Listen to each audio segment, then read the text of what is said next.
Johnny, welcome to Action a Go Go. Thank you very much for having me. I'm very excited. Me too. Had a chance to watch the movie, of course. Very fun, very intense little movie. Stellar cast. So I did want to focus on that a bit, but first, what brought you to this film? What made you want to bring it to the screen? I was trying to figure out how to put together an action movie because this is my first action movie I've directed. I come from the action world, but I wanted to make sure it was the right one. I didn't want the guy to be able to be killing 200 guys, shooting 150 guys, the typical action hero. I wanted to do something that was more through thought and brains of how to take down people. And when we decided to write this script, I always put actors in mind. And I read that Josh Duhamel had some land in Minnesota that he was off the grid. And I'm like, what if I write a script around his character where I want to find actors that they could really relate to their characters instead of trying to perform the character that they're not. So that's kind of how I did it, with Greg Kinnear as well. I wanted to give him to be the villain role where you never see him that way, but still keep his charisma that he has in all the other movies. And I go, that's how I kind of wrote it. So I've had both of those actors always in mind. Yeah, the cast is excellent. So Josh Duhamel, just to jump right into that, he gives a great performance here. As soon as he's on the screen, he's intense. He's got a lot of energy. And this movie is sort of like MacGyver meets Die Hard, just in my head. Feel free to jump off that however you want. But what was it like working with him on this? Well, he was like, he became a really good friend, almost a brother like. We were on this movie for 2 years before we shot it. We kept getting pushed and pushed and pushed, but it didn't slow us down. And every day we'd go page by page and go, what can we do better? What can we do better? When we were on the set, that was like every single day we'd spend 20 minutes and go, what can we make this better? We thought about it, we learned it. What can we do better? And that's when we came to the conclusion and we started cutting more to be able to bring more emotion to the character than having the dialogue come out. And that's where Josh is such a genius. He has this look in his eyes that you just want to care about what he's feeling. And that's what helps action in movies. If you to do in action, if you could always do, 80% emotional and 20% physical, then you could have action. The reaction should drive the action, not the other way around. And that's what Josh was so brilliant at. Excellent, excellent. And also Greg Kinnear here, he's a heavy, right? And I really every movie he's in, I end up liking him. And I for some reason I ended up liking him in this movie. Like he is a bad guy, but he has a certain energy, certain je ne sais quoi, where I was almost rooting for him at times. It was a little weird.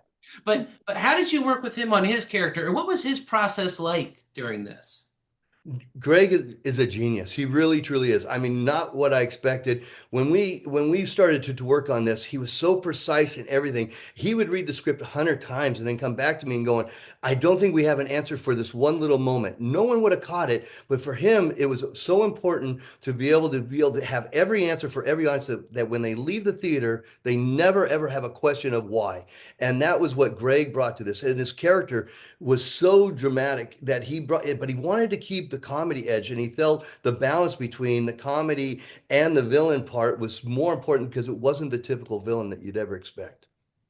Yeah, yeah, and I did pick that up, and I enjoyed that energy between them, and the counterpoint. But also Rick Russert really impressed me here. His character Marcus, I feel like he was having a lot of fun with it, but he put a lot of, it's hard being a sinister character, right? I think that's a big challenge for an actor. I hope they're not really going around killing people in real life and all that stuff. But what how did you work with him on that character? What did you give him a lot of direction, or did he come prepared? Like, this is what I'd like to do. This is what I want to bring to the table.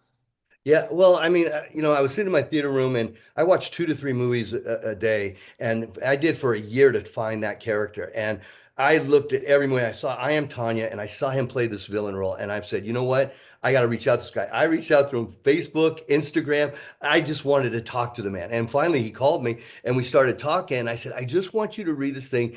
Do me a favor, give me a reading with no lines. I just want you to do it with facial and emotional reactions, but no lines. And so he would come in and he came in so heavy and dark. I'm like, That's it. The lines will come to us. Don't worry about learning them. The lines will come to us when we can. And when he came to the set the first time, he goes, I'm going to be there a week early. And all of a sudden I get a call in production going, Hey, Johnny, we have a problem. There's one of your actors that here the police are over there t talking to him. I rush over there and he is just the character. He's sitting on that corner looking at in a small little town where these peaceful people are seeing this guy in all black, long hair, and looking at everyone like he's ready to kill him. He was so dedicated to this role that I was so proud of every move and decision he made. Awesome. Awesome. Well, he does a tremendous job. And again, it was interesting. He had some really good shifts with Kinnear on the bad guys side, right? Which I appreciated. And just to talk about one more actor here, we could talk about more. Plenty of great performances in the movie, but Peter Stormare, right? Uh, I yeah, mean, incredible career. I mean, quite a few of these guys have had incredible careers, right? Kinnear, Duhamel, but Peter Stormare shows up. And he was a very interesting character. That's what I sort of liked about this movie. Some of the characters weren't typical, right? So did you again, same question with Peter Stormare. Did you talk to him about that, or was that on the page, or did he get a little bit creative as the film went along? Peter's always creative, always creative. I mean, here I've worked with him on 3 or 4 movies, and I've been attached to a few films for him to direct, and this was the one I called him and I begged him. I think it was like 3 days before we're ready to shoot the scene. I still wouldn't cast that role because I call him and call him and call him, and he did me a favor and flew in just for one day and just did this performance. And I said, he goes, so how do you see this thing? I said, I want you to be the Peter Strumhar I met the first time, and he says. "Oh, that's easy. So basically he came in and he says, I just want to be so unique. He goes, I just feel zen with this character. I said, take it and we'll roll the camera and we never will stop rolling. And that's basically what we did. He pretty much we had the lines, he had them in his hand. He goes, tell me what it's all about.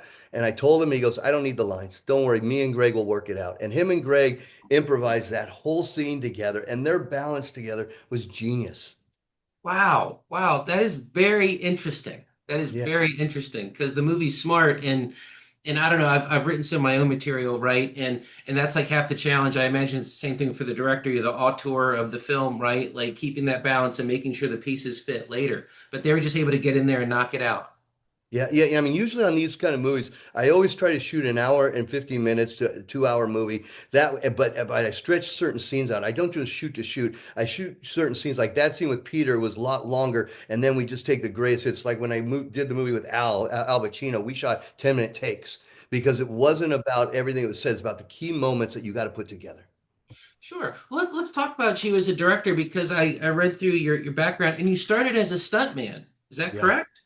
Yeah, I got into stunts because I was very athletic and tough, and I just wanted to figure out how I could be a filmmaker, not about being a stuntman or a producer or director. I just figured that stunts was the best way in because I started meeting directors and producers. I was the guy sitting behind their chairs, learning as much as I can. And Tony Scott and a few other directors really took me under their wing, and they would allow me to ask questions on every break. And Tony really guided me to try to be the best filmmaker I can and what it took to be a successful filmmaker. And so really stunt work is what guided me to be where I am today, not that I happened to fall into it.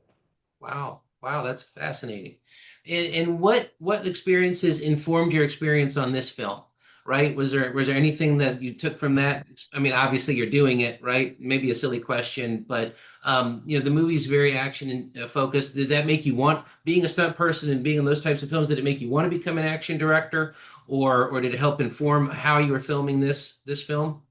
Well, I really never set off to be an action director. I wanted to just be a storyteller. And I found that, basically action is my thing, that I really understand it so well that if I could give a balance, because to me, a great action movie is 80% emotion and 20% physical. If you could let the actor deliver the action into a scene, like if their fear in their face could turn their heads into where the automobiles are coming at you instead of shooting metal and automobiles chasing around and gunfire. Let's have the actors. It's like in Born Identity, Matt Damon drives the action. You don't see action until he lets you see what he's seeing. And that's what I thought. If I could make a movie like that, like when Josh, if I could get the audience to feel his fear or feel that he's conniving enough and ready for these people before you even see them coming at him, it drives the scene even stronger. And you don't need to oversell the action. It's more about overselling what they're going through. Excellent, excellent. And I snuck in a family member to help me watch this. I hope that's okay. Love But it. she had a technical question. Some of these scenes are very claustrophobic. They look to be shot in tight spaces, not on set, but in the real world. What type of challenges were there any challenges with that? Yeah. Getting in those tight spaces and low lighting and everything?